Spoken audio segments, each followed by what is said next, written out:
Ah, man, this feels so good. So yeah, this is a main road, okay? Just see this guy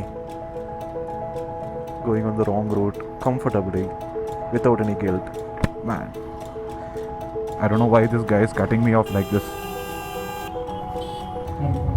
Do these people even regulate this sound and other things? It's too freaking loud, man. 3, 2, 1, and I think we are live. In this video, we'll just see my long-term review of Duke 390. As you can all see, I'm driving my Duke 390 Gen 3, and I got this bike like 8 months back, and I'm just seriously loving it. But yeah, I also wanted to clarify a few points. I don't know why this guy is cutting me off like this. And seriously, these truck drivers. But yeah. So usually what happens is people put the review right after the bike is out. Most of the reviewers do that. Or they ride the bike for like 5,000, 10,000 kilometers within 2-3 months. And they put a long-term review, right? And I think both of them gives a new perspective. But what I think is usually time also matters. So there is a honeymoon period of 6 months, after which you'll start to really understand the nuances of your bike, like what you really like and what you don't like. Do these people even regulate this sound and other things? It's too freaking loud, man.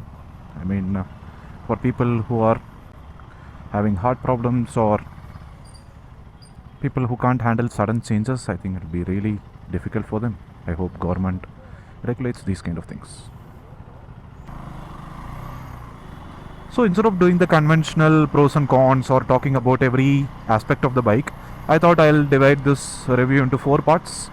One is the city riding aspect of it, second is the highway, third is my favorite Twisties, and fourth is the off-roading.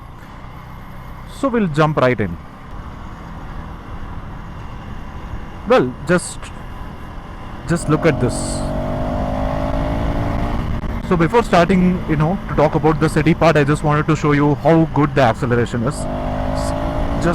You can just fly, man. You can just fly. So yeah, I think that's a good part of the city. Say for example, you're stuck in a traffic and you want to just get past the traffic. You just twist the throttle and you just go. There's nothing you need to do. So that's a good part about the city, and the wheelbase is so short that you can just maneuver like this. Man, this feels so good. Now you might ask, okay, you're saying all the positive things about the city riding. Are there any negatives? Oh yeah, I think 2 major things I just wanted to call out. One is the heating. Even though this new generation has 2 radiator fans and the heat is pretty much controlled, I don't remember any time where I had to just cool down the bike. I have never faced that. But still, it gets pretty warm. You will have to understand it's a 47 bhp 399cc single cylinder, so it does get very warm or very hot, and it's part and parcel of this bike. But do you feel it? No. And but if you're wearing a shorts or something, you will feel it on your thighs. So that's why you wear proper gears at least. There is one more con. I'll just show you. So see, right? I think you can see what I'm trying to say. So we are in 28 and 3rd gear, right? Let me also upshift. So I'm close to 2.5 RPM, right? I think you can hear the stuttering. Or I'll go 5th gear also. Now you can hear, right? So it's not a classic kind of a bike or a scrambler kind of a bike where there is enough torque to pull from any gears, especially if you're in the city or if you're riding in the traffic. And yeah, that takes some time because we Indians we short shift.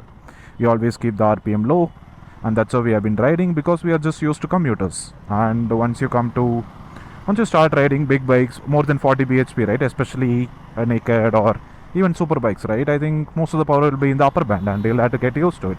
I think this is something you'll have to get used to it. Again, the bike does not stall, unlike the previous generation where it usually stalls. This generation is much better. But Yeah, I think a few times when you start off with this bike, you will stall the bike. And after that, you'll learn to, ride more than 4,000, 5,000 RPM and you'll be good to go. And after that, the bike just says, oh my god, why are you even riding less than 4,000 RPM? I mean, I have a red line at 10,000 RPM. Please just fly, man, fly. That's what the bike says. And you'll have to abide by it, or else the bike will start stuttering. Or the touring aspect of this bike. You might be asking, this is a naked ride, why do you want to tour on this? But yeah, I am a little crazy. So what I did was I did a 2500 kilometer run on this from Bangalore to Mumbai, Lonavala within 4 to 5 days. So it came around 600 kilometers per day. And I was really surprised. Before that, I also went on a short 1000 kilometer run to Ooty. But honestly, I didn't expect this bike to do this well for a 2500 kilometers ride. I mean, it handled everything really, really well. I'll tell you the cons of it a little later. The good thing is it has enough power, so even if there's a car which is speeding at 120 or even 130, they're just cruising, you can just get past the car so easily. And that's a great thing for a tourer, because every highway has its own average speed, right? For example, the Chennai to Trichy highway, right? Grand Southern Trunk Road. The average itself is close to 120 or 140, like everyone will be cruising at that speed. And it's very difficult to ride on a commuter, because riding slow on a highway is as dangerous as riding very fast on a highway.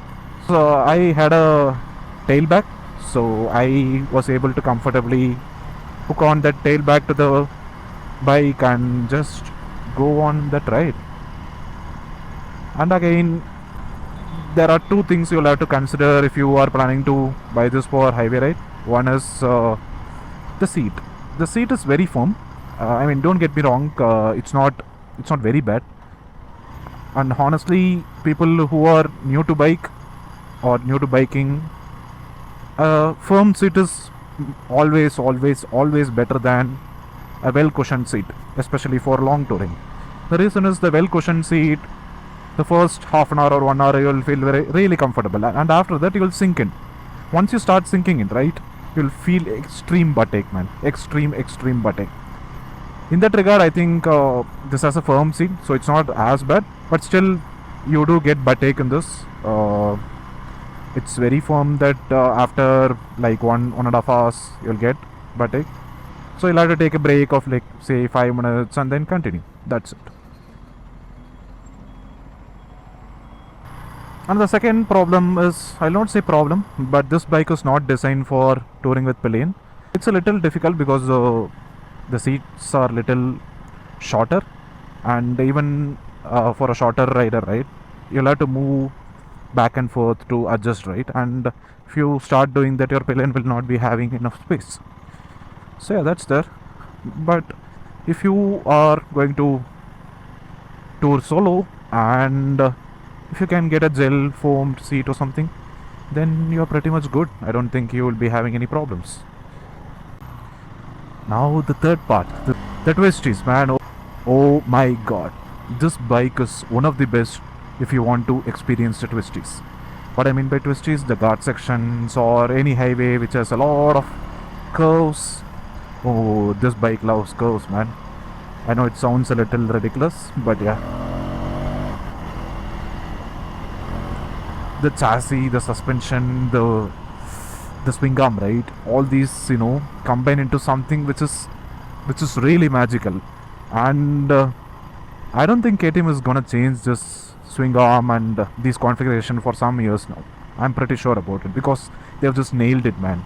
I mean, it's so maneuverable, but you can also corner, but you also have extreme stability, and you can also speed. I mean, I just can't wrap my head around it. It's so freaking good, and I just couldn't find any cons here. It's all good, man. I was just trying to say some con, right? I mean, there should be some limitations, but I just couldn't find any limitation. I mean, that was just genius from KTM. But yeah, one limitation is, again, this bike can go extremely fast, and this bike requires the driver to take the full responsibility which is great at times if you want to have fun, but it's also very, very, very dangerous at times if you want to have fun. So please take caution, especially in the twisties. Now let's talk about the off-roading part. Honestly, I haven't done a lot of off-roading on this bike. Let me be very honest with you. But I'm riding in Bangalore. So yeah, I'm used to doing some kind of off-roading, if you can understand what I'm trying to say. So the adjustable suspension, right? Like we kept asking for it. The KTM owners, please give us, and they gave us. Great. But right now the stock is so really good for all the purpose, whether it's road, off-roading, highway, for everything. Stock is so good that I kind of forget that I have a adjustable suspension. But again, adjustable suspensions do work. I have tried that. I think most of the reviewers didn't have when they gave the initial impression, but I have tried the adjustable suspension. So whenever I'm going on a highway ride where the tarmac is butter smooth, I just put it everything on the hardest setting. And if the roads are really bad, I'll try to soften the settings. I still haven't figured out the off-roading part because not every tarmac is same, right? Like for example, if you see there'll be a bump here. Okay, you can plan for this, but how can you plan for something which you haven't seen, right?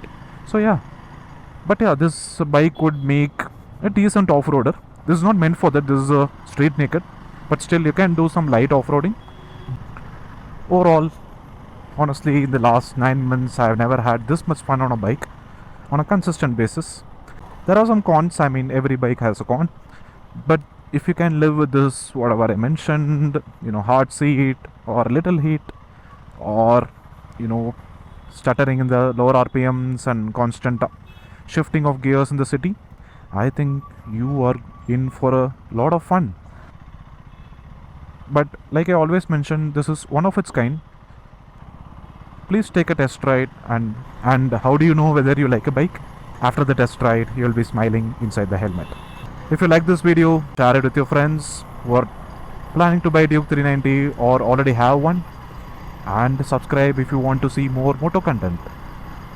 Just remember this: when life gives you problems, you twist the damn throttle.